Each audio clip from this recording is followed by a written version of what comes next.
get started right away. We've already got a count on the icons. Good evening, everyone. It is the 3rd of January, 2023, and I'm going to have to concentrate on saying that 23. It's going to be a tough one. Not only because that's difficult this time of year anyway, remembering to write that down and to say it when we change over, but because I just can't believe it's come already. I mean, this is crazy. This is going to be, I think, 2021 through 2022 were tough. I think this one's going to be just as much. Thank you for letting me know I'm 5x5. This isn't going to be very long. You probably hear I sound a little nasal. I have a pretty serious nasal infection. No, it's not COVID. I'm immune to COVID. I got that way back, and I've never gotten it again. But I was out doing some things in a rather dirty spot and breathing some bad air, and I guess I got some material in my nose, and it gave me a nasal infection. It's really nasty. It's actually put me down. I didn't really feel like doing this tonight, but as usual, these little things in my head, they say, hey, you got to talk about this, and it's not this. We're going to talk about something else too. This first. And then I'm going to show you something that kind of goes along with what I was talking about with the and the bot the other night. Just something quick. I'm not going to spend a lot of time on it, and I doubt that I'll take too many questions because, like I say, I'm really not up to it. But I had to address this issue here. Let me get some water here. You know,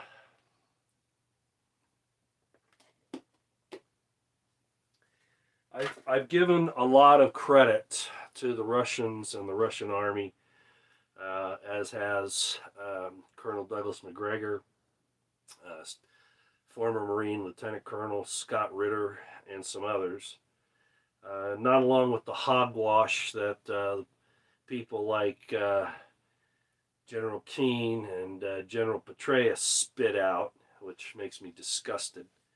But at any rate, despite the fact that I know what they're capable of, I got to admit, sometimes I just wonder where the hell their heads are. And this screw up in Makiivka, there are probably a lot of excuses, probably a lot of reasons why they did what they did. But you'll notice, and you know what that is, right? What happened is that HIMARS from Ukraine, apparently 6 of them, this is the story. I've looked at the damage, and it doesn't look like HIMARS damage to me, but I'll leave that for the explosive experts. I've seen a lot of this stuff, but I just can't imagine that kind of devastation being done by HIMARS, not what Ukraine has available to them. But regardless, the attack by Ukraine on the Makiivka area, which is about 9 miles east of Donetsk, still within range, of course, of artillery and HIMARS and things like that from Ukraine. Anyway, the Russians had taken over apparently an old school of some sort and had placed what sounds like, it could have been a hodgepodge of recruits, I don't know, but at any rate, it sounds like it was at least a, pardon me, at least a company size, if not maybe a detached battalion, and I'm talking in American terms. I'm saying apparently there were somewhere between, I would say probably 100. Right now they're saying that there are about 90 that died from this.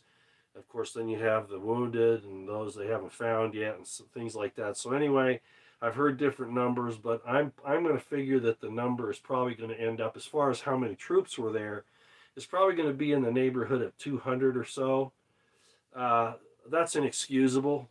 In a war zone, you don't put that many troops in an area that's confined like that as an easy target. I don't know who made that decision, but that's bullshit. That's just plain bullshit. And Surovikin ought to probably execute the officer that did that if he didn't do it himself. But at any rate, how is that tied into Beirut? Well, if you remember the Marine barracks in Beirut, Lebanon in 1983, October of 1983, they made this same damn mistake Russia repaid the favor today. That may be, Jesse, but whatever officer was in charge of this, I would court-martial him right now. Okay, not just dereliction of duty, but criminal conduct. Okay, so I understand that, but my anger right now is that any troops that are treated this way pisses me off, especially when we saw what happened in Beirut in 1983. The damn Americans and French put all their troops in a barracks there in Beirut, Lebanon. It took 2 truck bombs to take it out, and it killed almost all the Marines and French. Almost all of them. And the dumbass Russians are going to do the same thing in Makiivka? Hey, Surovikin, I hope you see this. Whoever did this, you need to totally hang them high. Do you understand? Troops aren't supposed to be treated like this. And this is very disturbing as far as I'm concerned.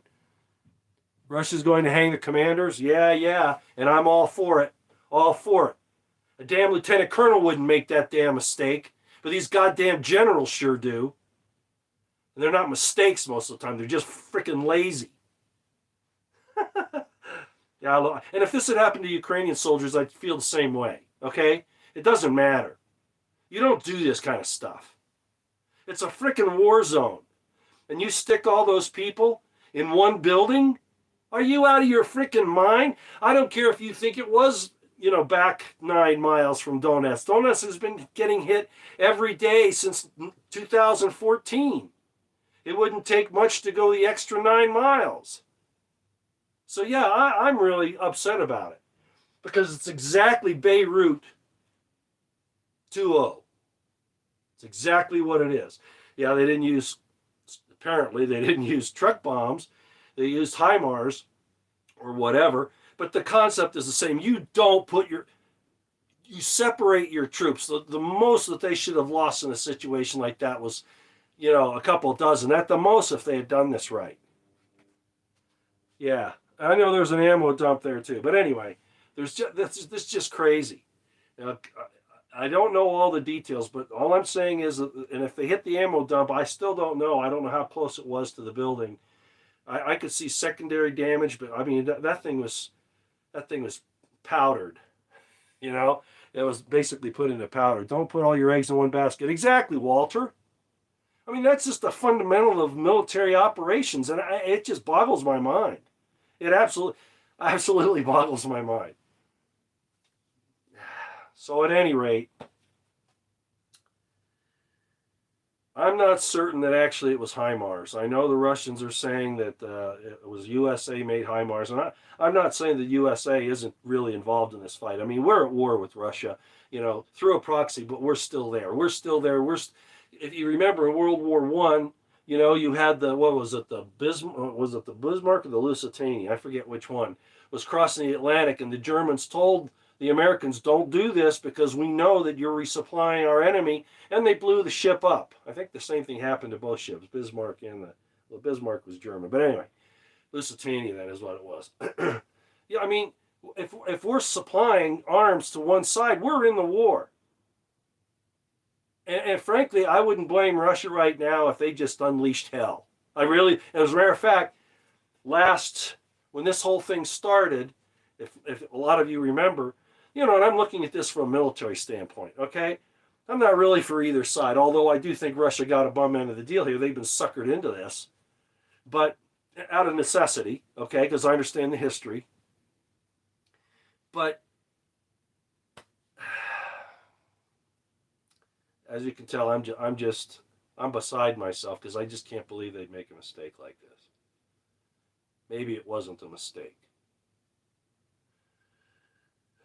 So, if the Americans, or if the U.S., I don't even want to call these idiots here, these damn neocons there and in Britain, I shouldn't be calling them Americans. I should be calling them just U.S. pieces of crap. Gotta calm down. I gotta calm down. Like I said, I'm not really feeling well, so this is hitting me pretty hard. Use American-made weapons, or for us to be supplying something of this nature to Ukraine is an active war, as far as I'm concerned. There are probably some little details in the laws of warfare and all that, but I mean that's really what it is. And if we have people on the ground there, yeah, um, which I have no doubt. Ukraine, in my estimation, even with Starlink, couldn't have been this precise, this far away. They're saying, "Oh, look at what Ukraine did." No, they definitely had help from the U.S. and probably from the U.K. Just like other things. All right, and I wouldn't doubt it if there were actually our operators on the ground performing this. So I just wanted to point out this connection, this correlation between the situation that happened in Beirut and the Marine barracks in Lebanon, Beirut, Lebanon in 1983, with housing all those troops in one area, and Makiivka. I mean, it's just unbelievable, absolutely unbelievable, and it's criminal as far as I'm concerned. It is criminal. So whoever said, I think it was Jesse on BP Earthwatch, said that they're probably going to. Oh yeah, BP. I hope you find your dog. I've been watching that. Yeah. Jesse, I'm sorry that happened. You know, I hope it didn't end up for food for an alligator or something. You know, I don't mean to make light of it, but which I could tell you a story. Let's get off of that for a minute. Okay, get off of that for a minute. Now, yeah, I don't know if I can tell you that story. No, I probably can't. All I'll tell you is a little Pomeranian dog of a girlfriend of mine disappeared one night, and we thought it was coyotes. Well, the next night I found a raccoon hunting in the area. The raccoon took out that little Pomeranian. Just so you know, the raccoon's not around anymore either, okay? I took care of that. I won't say anything more than that. But at any rate, little side story. So this is inexcusable. 9 miles east of Donetsk, still a war zone. Obviously, you disperse your troops. You don't do this. So it was at least a company, maybe a battalion minus that was taking, size unit was in there. At least a company, maybe two companies, American size units, 100 to 150 people, something like that. Whether or not it was an actual formed military unit or if they were just using that as kind of like the way station while they come in and get processed and go out to somewhere else. Man, you don't do that. You just don't do that. So, all right. Putin and Surovikin, I think you need to hang a few people. All right? That's how I look at it. Now, you might notice I also have up here the GOPe, the GOP establishment. Look at what's going on with this supposed process of getting a Speaker of the House. I'm not going to spend much time on that either, but this is just typical Republican deliberate foul up. Muddy the waters, cause constrictions, make it so that the people aren't served. We don't need budgets. We need the return to the constitutional republic, and the Speaker of the House is, in some regard, a key to that. And this whole thing, I'm not look. Some people like John Cardier are saying, "Oh, we should have gone with McCarthy. Stop all this nonsense of constitutional Republicans," or however he said. Yeah. McCarthy, as far as I'm concerned, is a piece of shit too. Okay, Jim Jordan, do I trust him? No, all he ever does is talk. Now I know that the Congress doesn't have power of enforcement, but dang, man, this is just getting out of control. So what am I saying? I'm saying that what's going on in the House of Representatives right now is exactly like these idiots that set up the destruction for our troops in Beirut and the Russian troops in Makiivka. It's the same thing, and that's why I've included the GOPe, the GOP, in there. They are worthless pieces of shit. We got to get back to local governments and tell D.C. to go stick it where the sun don't shine. And yeah, it's going to be a problem. I know, but there is no other answer. The problem is what governor is going to do that. So what's the answer? We're on our own. Just get your cells ready as best you can. I wish I had a better resolution than that. Okay. I could stay on this, but again, consider the connection of the foul up in Beirut in '83, Makiivka there in Ukraine by the Russians, and what the GOP has been doing, shooting themselves not in the foot, but shooting themselves in the foot and shooting us in the heart and the head. They're worthless. And frankly, most of them, and I'm including the people in the Senate too, most of them should be grabbed by the military and hauled out and executed. I'm just going to say. I mean, this is ridiculous. But of course, the military is involved now, right? They're part of this whole thing. I mean, there are holdouts in there, but not the people in the positions of power. Frickin', send it. Oh, Roy, you don't want martial law. That's what that is. Well, the FBI ain't going to do it. The FBI, I don't have to explain that. The FBI is nothing more than a tool of the leftist Marxists, of the entire communist. I don't even want to call it that. I'm not even sure I know what to call it anymore. All I can say is it's anti-American, totally anti-American. All these establishments are anti-American. They've turned their back on their oaths and on really what mattered. But I've been complaining about that for a long time. What have I said? The intelligence community is our most dangerous domestic enemy. That includes the FBI. It even includes the DOD. And it certainly includes all these clowns in Congress and the Senate, because a lot of them are nothing more than IC assets, just like the mainstream media. Yeah, I'm on one tonight. It looks like the Iranian-Russia combination will take out Israel. You know what? Let's just get it on. I don't want to see innocent people harmed and stuff like that. But something has to destroy these evil people that run this and run this.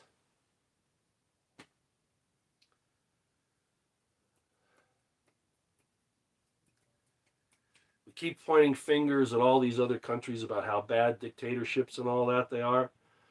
And we sure know how to take attention off of our own wrongdoings, don't we? Yeah, we sure do. Israel's as evil as the U.S. and the U.K. Yes, Jesse, I know. And that's why I get sick and tired of this anti-Semitism crap. And I can't say much on here about it, other than I'm a Semite. A Semite is a descendant of Shem. And there aren't just Jews that are descendants of Shem. There are a lot of people that they don't even know. Shem had many, many kids. And then the entire thing spread out. Yeah, Abraham was selected according to the Torah, right? Abraham got the greatest blessing. But even with that, Arabs, Ishmaelites are Shemites. It's just unbelievable how they twist and turn this stuff. And then we have these idiots like DeSantis in this country that goes, and others, I know there are others, you had the same thing in Texas and other places, that make it illegal for you to use your First Amendment rights to complain about this little chicken shit ass place over here that poisoned its own people over the last 2 years and is going through some really bad stuff right now and still not making the connection. Oh my gosh, still not making the connection. I don't know about this football player. It probably is that too. Probably is. And of course, the deaths are everything, blamed on everything from climate change to emotional upset because of, the world situation. I mean, all kinds of BS they throw out there. It's funny they never brought this up before. Why didn't we have this stuff, in World War II?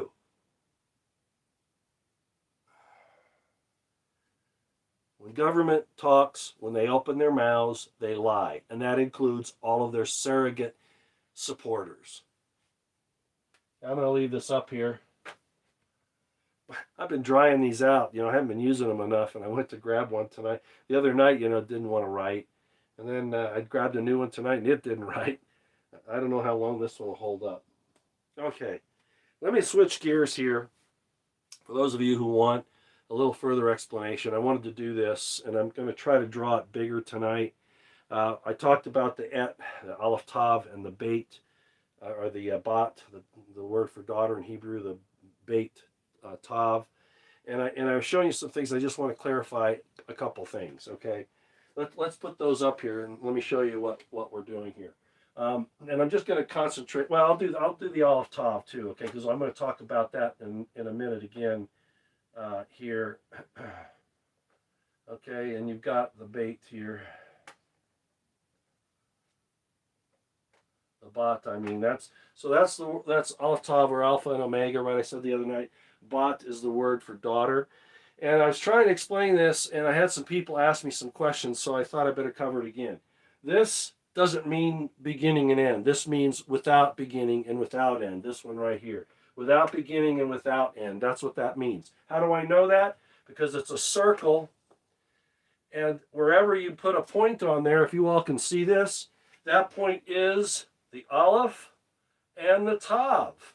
And no matter where you go on the circle, it's still that. Do you see that? There's no beginning and no end. Okay? I'm going to erase that now. And we're going to do the bot.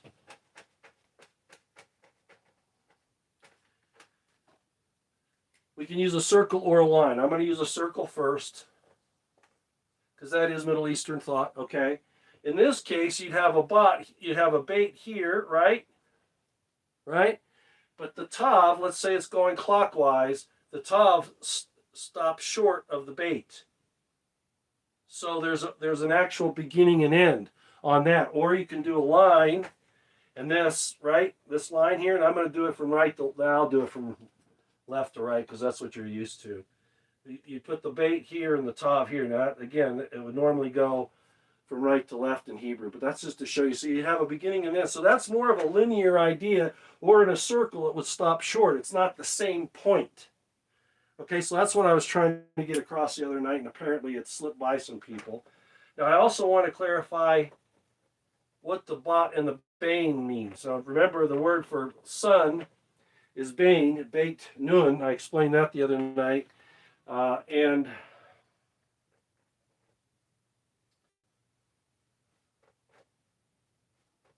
the word for bot, for daughter, is this. There's another concept here, and I went too fast the other night, but I wanted to show you this. Same thing, bot, or bait for the first letter, both in son and daughter, but in the son it's a nun, it's a fish. What does a fish look like? Okay, it moves. You get the idea? It moves, and it plants its seed around. That's what a sun does, right? A bot, this actually means end of the house. In other words, when you get a daughter in the old system, and this is much the same in the world today, except in woke countries. When you have a daughter, you give her, right? You give her away to another family, to a man in another family, which basically means that your house has stopped. Tav meaning end. Okay? It's also kind of like reward, and some other things, but I wanted to show you some more some more of these interrelationships. I need some water again. I got this post-nasal drip from this sinus infection. It's driving me nuts.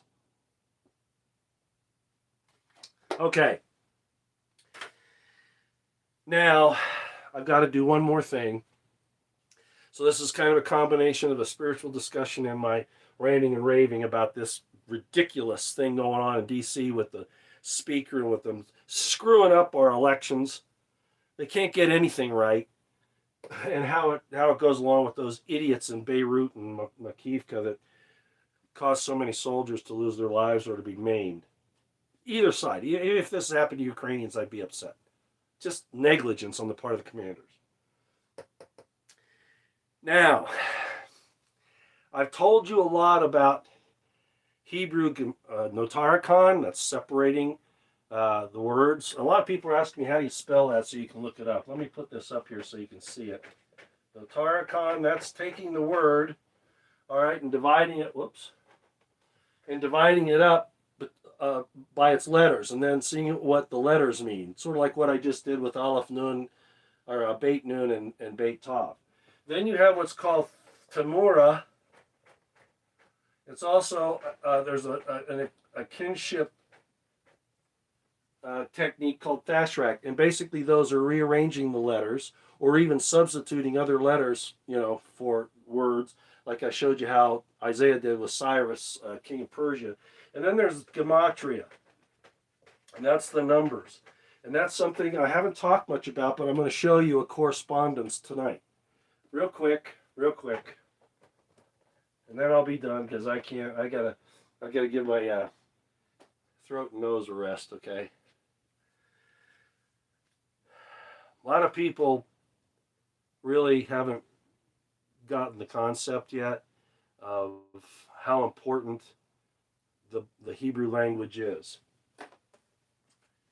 I still hear people talking about how wonderful the Greek New Testament is, and then the Roman Catholics talking about the Latin Mass and how that's supposed to be so sacred and all this, and I just can't handle it anymore. I want to show you, somebody said, why don't we use the Paleo Hebrew, the ancient Hebrew, which isn't the block form Hebrew that I put up on the board. And I want to show you this, okay? This is in Gesenius, and this is another reason why you need one of these. Jesse will be very familiar with this. You'll notice, see if I can get this over. Here's the block Hebrew form over here, okay? And if you notice, the Phoenician is right here in this column, all right? And here's the ancient or Paleo Hebrew here, which everybody says, why didn't you use that? Well, because frankly, the block form Hebrew it's really quite inspired, actually, I'll just tell you. Obviously, the ancient Hebrew here, if you look at it, look how similar it is to the Phoenician. They actually pulled it from the Phoenician. It's Canaanite, okay?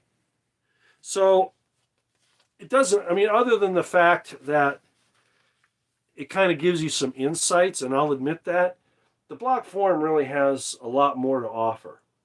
And the gematria is the same, although in the Paleo Hebrew, you don't have, in the ancient Hebrew, you don't have the Zayin, as I explained the other night. You don't have the Tet, and you don't have the Samik, okay? So there are some differences in there, but they made up for it in other ways, okay? And I'm not going to get into that. But what I want to show you is this. A lot of people question why I say the first letter of the Hebrew alphabet, Aleph, not only represents a father of a house, God himself, all right, but it tells you what God, just in that letter. And I'm going to show you that here right now. You have Aleph. And what Aleph is a Vav, all right? And if you understand the whole concept of being fastened to this world, fastened to something like a family, fastened, belonging. That's what a Vav is. Okay, so you have the Vav. A Vav is the gematria of 6. All right? The Yods are 10 each. All right? So in the letter Aleph, you have a Yod, a Vav and 2 Yods. You add that gematria up, and what do you come up with? You come up with 26. If you want to go a little further, of course, you can actually make that some other things, but let's just stick with the 26 for now, okay? Now let me show you something.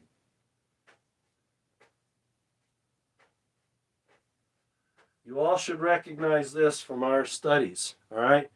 That's the Tetragrammaton. That's the YHVH. You know it as Jehovah. You know it as Yahweh, Yehovah. Nobody knows exactly how to pronounce it. I think Yehovah is actually the closest. Not Yahuwah. No, there's no U sound in that name, okay? That whoever teaches that, they're way out there because U is under. It's bad. Anyway. Let's do the gematria on this, okay? You want to do the gematria on this with me? Okay. The Yod is 10. 1 Hey is 5. A Vav is 6. Do you see what's happening here? A Hey is another 5. What do those add up to? 10, 15, 26.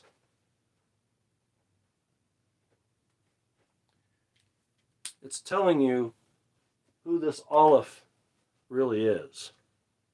It's not El of the Canaanites. El just means God in Hebrew. It's telling you by the gematria that when they talk about Aleph, they're talking about YHVH, Yahweh. The gematria is the same. I've never shown you that before. I could do a lot more. Yeah, the Hebrew language today is not what it sounded like. Yeah, that's very true. That's very true. The block form of the Hebrew like this was actually put together during the Babylonian captivity. So there are some questions about it, but they did it for identity's sake. They didn't want their language to look like the Phoenician language anymore. They wanted to have more deeper meaning. But this kind of thing here, I mean, you'd have to be a computer operator today to be able to go through the Hebrew language and to make these correspondences like this without goofing up. And it just works flawlessly. So they were inspired, however you want to look at it. You know, some people say they were inspired by the devil. Others will say they were inspired by God. Some will say that this is, you know, the bad God. You know, there's all kinds of arguments. But the bottom line is, look what this language does. The gematria says these are the same. Exactly the same.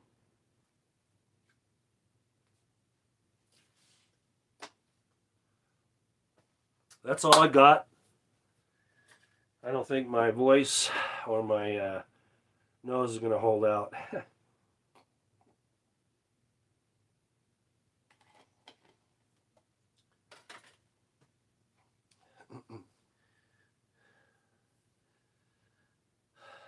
I guess I've blown off enough steam right now. So what I will say in ending is that our governments are not our friends. I think the Russians are trying to do the right thing, and most of you understand that's how I feel. We don't do Christian things. You know, Jesus said he came not to being priest, but a sword to the dividing asunder. You know, of you know, mother and father, son, all that. That's true, but that's over the truth. That's because some people accept the truth, others won't. These people here are satanic. They changed it. And yeah, they want to cause chaos. They want to cause division. But it's for their own reward. It's not for good. It's not to try to promote good. They just want to destroy everything so that they can claim it all, like the resources in Russia or in Libya or wherever. And then we have this nonsense in the Republican Party.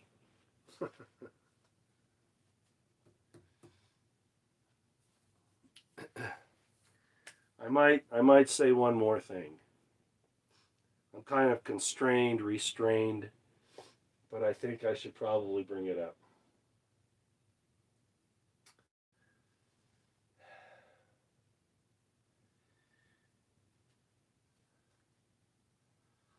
I don't want anyone to think that they have to fall in line and simply nod their head about anything that I've talked about, be it this, be it the situation with the real marriage covenant and how it works, what fornication really is, what sacrifice really is, what and who God is, because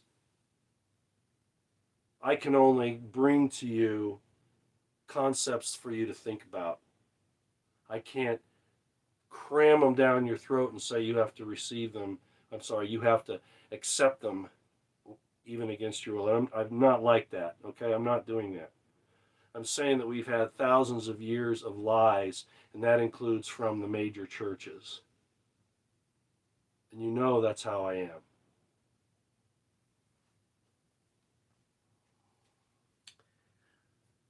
I don't want to sound too presumptuous, but I think I need to say it this way. Hold on here.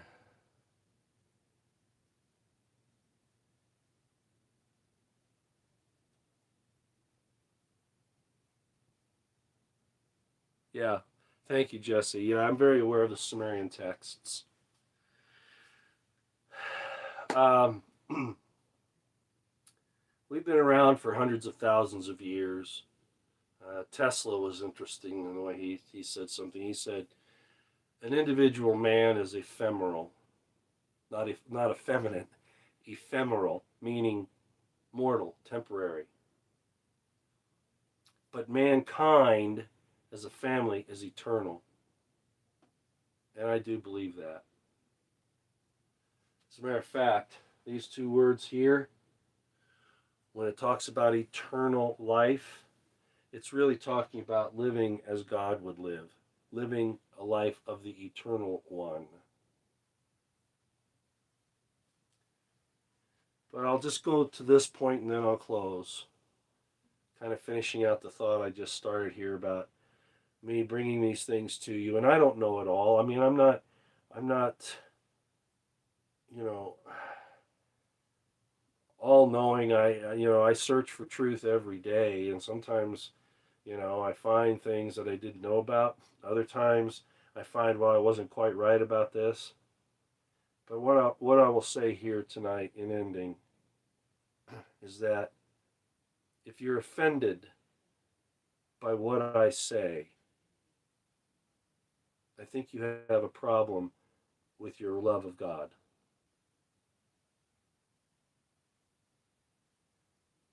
There's a scripture that Jesus said. It's almost like what he said. Let's see if I can remember what that is. It's funny that would come to me like that. I don't know if I want to look that up or not. I'm not sure where it is. I think it's in John.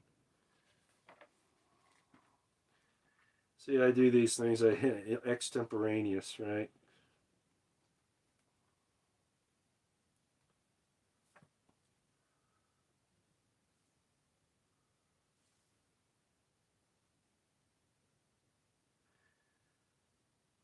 Matthew 26:31. In one place, Jesus says, "All ye shall be offended because of me." Matthew 24:10. And then shall many be offended.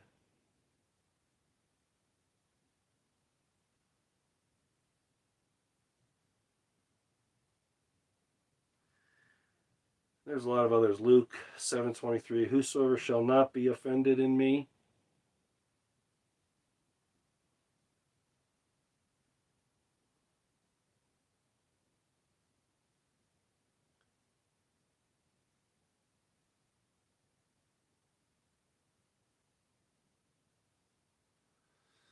Let's look at one of these. Matthew 11:6.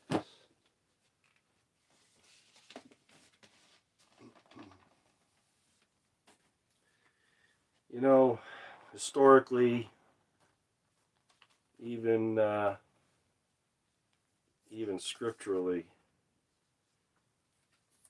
we're not supposed to cast our pearls before swine. That's Bettina used to get on me for that. She'd say, "Roy, you got to stop telling people these secrets. They're not secrets. Jesus said they're mysteries, and if we do what's right, we'll learn these things. And it's not the mysteries in the sense of the yeah, he says right here, chapter 7 in Matthew, give not that which is holy unto the dogs, neither cast ye your pearls before swine, lest they trample them under their feet and turn and rend you. And I said this the other night, ask and it shall be given you, seek and ye shall find, knock and it shall be opened unto you." Right? For everyone that asketh receiveth. Well, yeah, that's not always true, but depends on your heart. And of course, I would have to lose the one I was looking for. Let me go back here and find it again. Sorry.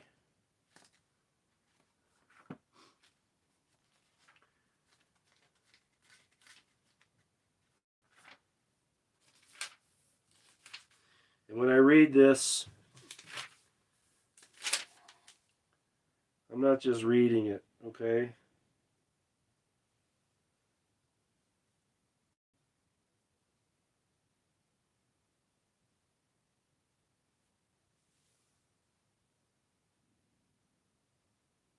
Yeah, I think I'll use that one.